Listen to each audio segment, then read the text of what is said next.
একটি সিঁড়ি করতে আপনার কতটুকু জায়গা লাগে আজকে আমি এই ভিডিওর মাধ্যমে বলবো। আর মেইন গেটটা যদি সিঁড়ির নিচ দিয়ে হয়, কলমের হাইটটা কত হবে সেই সম্পর্কেও আজকে কথা বলবো। আপনারা দেখতেই পাচ্ছেন সামনে দুইটা কলম, তো এই দুইটা কলম হচ্ছে সিঁড়ির কলম।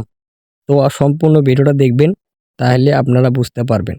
দেখেন, এই জায়গার মধ্যে আমরা একটা গাঁথনি ফাঁকা রাখছি। এই গাঁথনির মধ্যে একটা বিম হবে, এই ফাঁকা জায়গাটা সিঁড়ি রড উঠে যাবে উপরে। আমরা মাপটা দিতেছি, এই মাপটাও দেখাবো আমরা কয় ফিট নিলাম এই জায়গাটা। তো আপনারা দেখেন, এই জায়গায় আমরা এই জায়গাটা নিছি ফুল 10 ফিট। তো আমরা দেখতেই পাচ্ছেন, যদি এই জায়গাটা 10 ফিট হয়, তাহলে আপনার ধাপ যদি 10 ইঞ্চি করে হয়, তাহলে আপনার হচ্ছে 120 ইঞ্চি। তো 120 ইঞ্চি হলে ধাপ হবে 13টা। তো 13টা ধাপ হলে এই কলমের হাইটটা কত হবে, তো এটাই আজকে বলবো। তাহলে আপনারা এই সিঁড়ির নিচ দিয়ে মেইন গেটটা রাখতে পারবেন এবং সুন্দরভাবে চলাচল করতে পারবেন। এই জায়গায় দেখতে পাচ্ছেন, এই জায়গার মধ্যে আছে 7 ফিট 3 ইঞ্চি। তো এই 7 ফিট 3 ইঞ্চি থাকার কারণটা কি?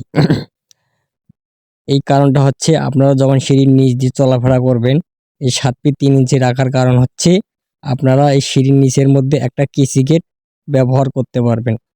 তাহলে আপনার এই কলমটা 7 ফিট 3 ইঞ্চি থাকতে হবে। আর আপনার যে বিল্ডিংয়ের মেইন যে ব্যাসের উপরে যে আমরা বিম ঢালাই করি, তো এই বিম থেকে আপনার সে সিঁড়ির নিচে যে বিমটা থাকবে, এটা আপনাকে ডাউন করে নিতে হবে নিচের দিকে। তাহলে আপনার সিঁড়িটাও এগুলোর থাকবে, আর সিঁড়ির নিচ দিয়েও চলাচলটা সুন্দরভাবে করতে পারবেন। আমরা দেখেন সেভাবেই কাজটা করতেছি। যদি আপনারা এইভাবেই কাজ করেন, তাহলে আপনার কাজটা অনেক সুন্দর হবে। আর কখনো কোনো মিস্ত্রি এসে এই কাজটাতে ভুল ধরতে পারবে না। আমরা সিঁড়ি শাটারিংটা করতেছি, তো আপনারা দেখতে পাচ্ছেন। আর যারা বাড়ির কাজ করাবেন, অবশ্যই একটা দক্ষ মিস্ত্রির পরামর্শ বা ভালো মিস্ত্রি দিয়ে বাড়ির কাজটা করাবেন, তাহলে আর কখনো ভেজাল হবে না। এই জায়গায় দেখতে পাচ্ছেন আমরা আউট ফ্লাশে সিঁড়ির যে চৌকিটা থাকে, এই চৌকিটা শাটারিং করে নিলাম। এখান থেকে আমরা সিঁড়ির যে স্লোপটা থাকে, ওই স্লোপ থেকে আমরা নিচ্ছি 4 ফিট, যাতে মানুষ সুন্দরভাবে চলাফেরা করে উপরে উঠতে পারে। পুরো ভিডিওটা স্কিপ করবেন না, সম্পূর্ণ ভিডিওটা দেখবেন। এই জায়গায় যে বিমটা দেখতে পাচ্ছেন, এই বিম থেকে আমরা মেইন রডটা উঠাবো সিঁড়ির। তাহলে যে কোনো ভূমিকম্প আসলেও কখনো সমস্যা হবে না।